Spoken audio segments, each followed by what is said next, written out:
കഴിഞ്ഞ രാത്രി മുതൽ തിരുവനന്തപുരത്തിന്റെ പല ഭാഗത്തും കനത്ത മഴ പെയ്യുകയാണ്.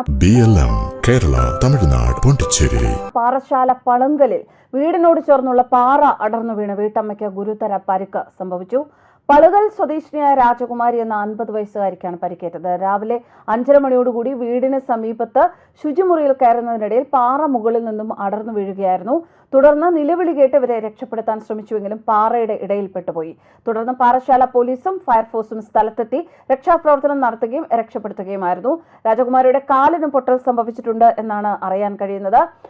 എന്തായാലും ഗുരുതരമായ മറ്റ് ഭയപ്പെടാനുള്ള കാര്യങ്ങളൊന്നുമില്ല എന്നാണ് വരുന്ന വിവരങ്ങൾ. സംസ്ഥാനത്ത് അതേസമയം ഇന്നും ശക്തമായ മഴയാണ്. 8 ജില്ലകളിൽ ഇന്ന് മഴ മുന്നറിയിപ്പുണ്ട്.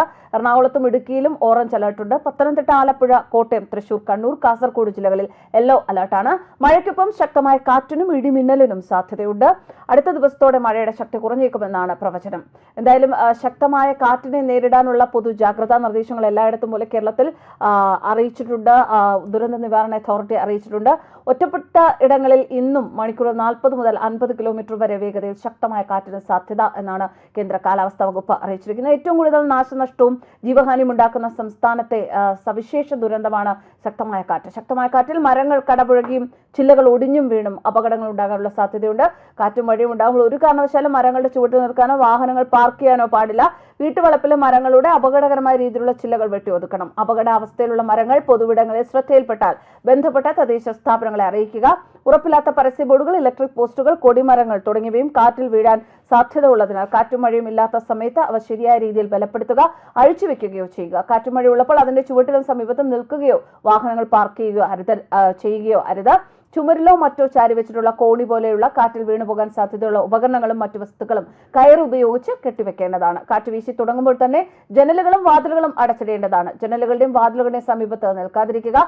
വീടിന്റെ ടെറസിൽ നിൽക്കുന്നത് ഒഴിവാക്കുക. ഓലമേഞ്ഞതോ ഷീറ്റ് പാകിയതോ അടച്ചുറപ്പില്ലാത്തതോ ആയ കെട്ടിടങ്ങളിൽ താമസിക്കുന്നവർക്ക് മുന്നറിയിപ്പ് ഇങ്ങനെയാണ്. മുന്നറിയിപ്പ് വരുന്ന ഘട്ടങ്ങളിൽ അധികൃതർ ആവശ്യപ്പെടുന്ന മുറയ്ക്ക് സുരക്ഷിതമായ കെട്ടിടങ്ങളിലേക്ക് മാറി താമസിക്കേണ്ടതാണ്. തദ്ദേശ സ്ഥാപനതല ദുരന്ത ലഘൂകരണ പദ്ധതി പ്രകാരം കണ്ടെത്തിയിട്ടുള്ള ഇത്തരം ആളുകളെ ദുരന്ത നിവാരണ ക്യാമ്പുകളിലേക്ക് ആവശ്യമുള്ള ഘട്ടങ്ങളിൽ മാറ്റാൻ തദ്ദേശ സ്വയംഭരണ സ്ഥാപനങ്ങളും റവന്യൂ ഉദ്യോഗസ്ഥരും ജനപ്രതിനിധികളും മുൻകൈ എടുക്കേണ്ടതാണ്. എന്തായാലും കാറ്റും മഴ ശക്തമാകുമ്പോൾ വൈദ്യുതി കമ്പികൾ, പോസ്റ്റുകൾ ഇതൊക്കെ പൊട്ടി വീഴാനുള്ള സാധ്യത കൂടുതലാണ്. ഇത്തരത്തിൽ എന്തെങ്കിലും അപകടം ശ്രദ്ധയിൽപ്പെട്ടാൽ ഉടൻ തന്നെ KCBയുടെ 1912 എന്ന കൺട്രോൾ റൂമിലോ 1077 എന്ന നമ്പറിൽ ജില്ലാ ദുരന്ത നിവാരണ അതോറിറ്റിയുടെ കൺട്രോൾ റൂമിലോ വിവരം അറിയിക്കുക. എന്തായാലും മഴക്കാലമാണ്. മഴ എന്ന് പറയുന്ന ആ ഒരു കാലാവസ്ഥ സീസൺ നമുക്ക് ഒഴിവാക്കാൻ പറ്റുന്ന കാര്യമല്ല.